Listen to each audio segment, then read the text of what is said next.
Всем привет! Наконец-то настало время очередного видеоотчета. Я с нетерпением ждал возможности подготовить этот обзор, но обстоятельства все время вносили свои коррективы, и реализовать задуманное получилось только сейчас. Отдельное спасибо и большой привет хочу передать Cooks Reef чату. Спасибо участникам за теплую атмосферу и за ту помощь и ценные советы новичкам в этом хобби, без которых было бы куда сложнее, в том числе и мне. Участники чата уже знают, что я запустил новый аквариум, а если вы еще не с нами, приглашаю в наш морской чат. Там всегда интересно, уютно и есть о чем поболтать. Ссылка в описании. Ну а сейчас приятного просмотра.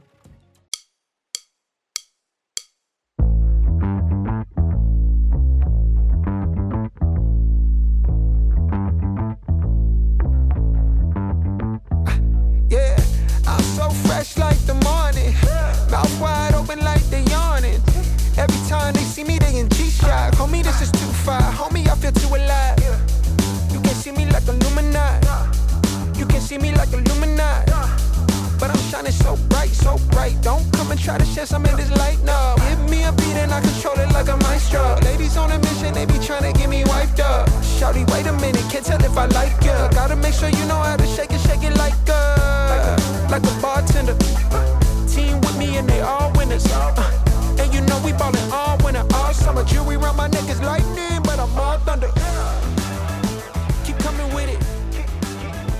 Keep coming with it.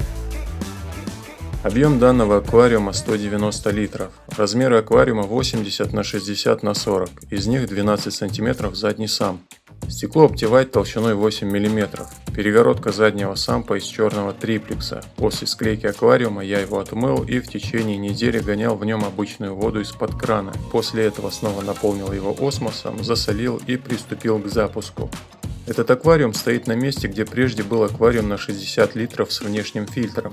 Тот аквариум я слил, а старую воду, грунт и биосубстрат из внешнего фильтра использовал для быстрого запуска.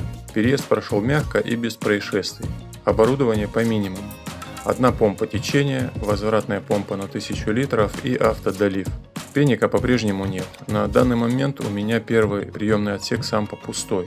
В него при необходимости закладываю синтепон. Во втором кольца, в третьем тоже немного колец и всякие обломки декораций для новых фрагов. В него иногда закладываю мешочек с углем. Ну и последний отсек с возвратной помпой. Светильники на самодельных поворотных кронштейнах.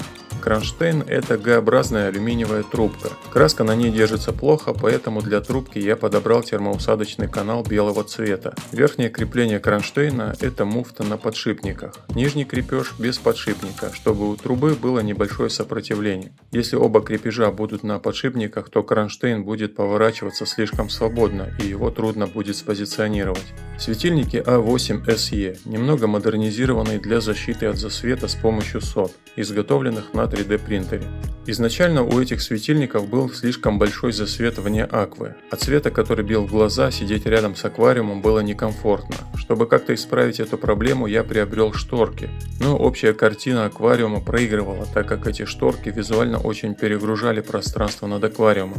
Я решил попробовать другой вариант и заказал соты. В плане эстетики соты однозначно выигрывают и засвет убирают лучше, чем шторки.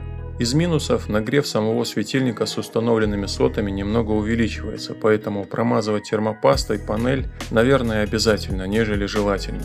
Но я ради эксперимента один светильник промазал термопастой, а второй не стал. Посмотрим, на что это в дальнейшем повлияет. Теперь любоваться аквариумом стало гораздо комфортнее. Как вы могли заметить, разница с сотами и без очевидна.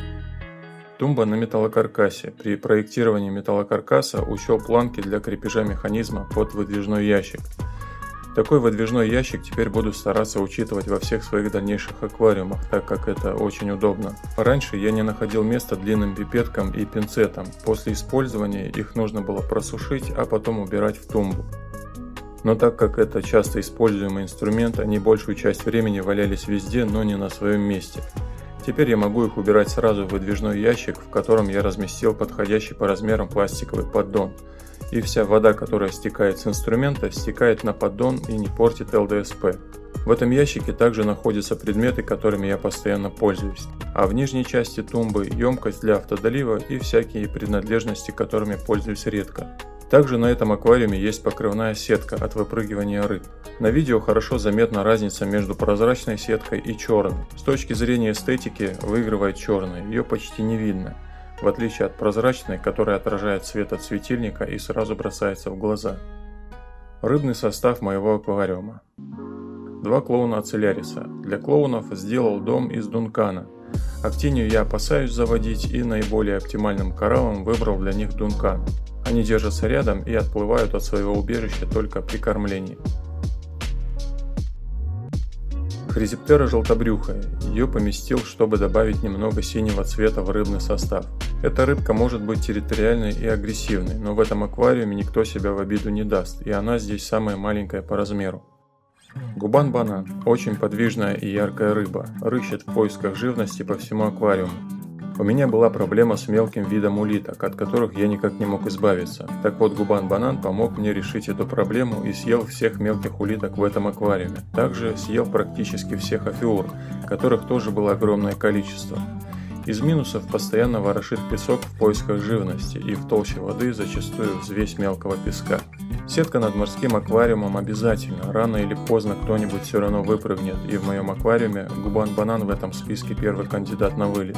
Даже пока я снял сетку, чтобы поснимать аквариум, банан успел выпрыгнуть из дисплея в задний самп. И пока я полез за сачком, чтобы выловить рыбку, губан сам выпрыгнул из сампа обратно в дисплей. Губан-доктор тоже часть времени рыщет, осматривая декорации в поисках живности, но часть времени пытается пристроиться к другим рыбам, чтобы осмотреть и почистить их. Дается ему для этих процедур только зебросома. Желтая зебросома. Очень красивая рыба и миролюбивая. Тоже всегда на виду, в отличие от губанов, плавает в поисках растительной пищи, поэтому в рационе присутствуют растительные корма и нори. С того момента, как я ее приобрел, она заметно набрала цвет и подросла, и этот объем для нее уже маловат. Грамма королевская, тоже очень красивая рыба, ест все.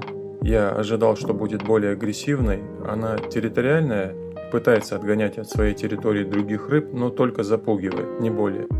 Тюлевый апагон, своеобразная рыба, можно даже сказать скучная, но своей необычной формой и окрасом отлично дополняет картину в целом и палитру рыбного состава.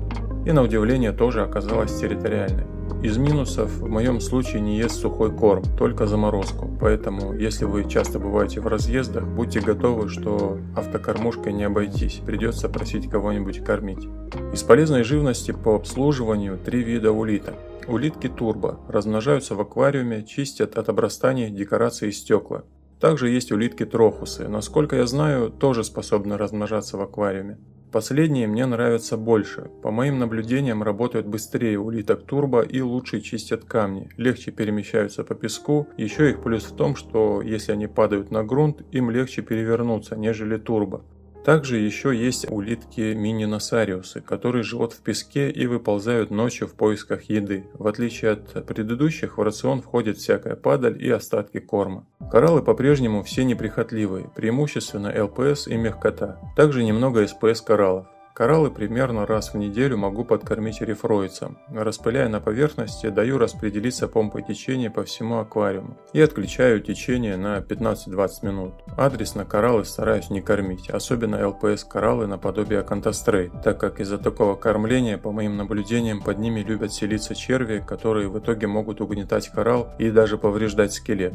Обслуживаю аквариум стабильно, стараюсь чистить стекла как можно чаще и заднее стекло в том числе, потому что когда стекла чистые, улитки концентрируются на декорациях, а не на стеклах, и чистят камни от обрастаний. Если замечаю, что на камнях ничего нет из растительности, не чищу заднюю стенку и оставляю в качестве кормовой базы для травоядных. Несколько дней назад я впервые с момента запуска почистил самп от детрита и заменил песок. Со дня на день на нем, вероятнее всего, будет вспышка диатом, и это вполне ожидаемый этап. О том, с какими этапами созревания предстоит столкнуться новичкам при запуске, я постараюсь наглядно рассказать в дальнейших обзорах на примере одного из моих аквариумов. А на этом на сегодня все. До новых встреч!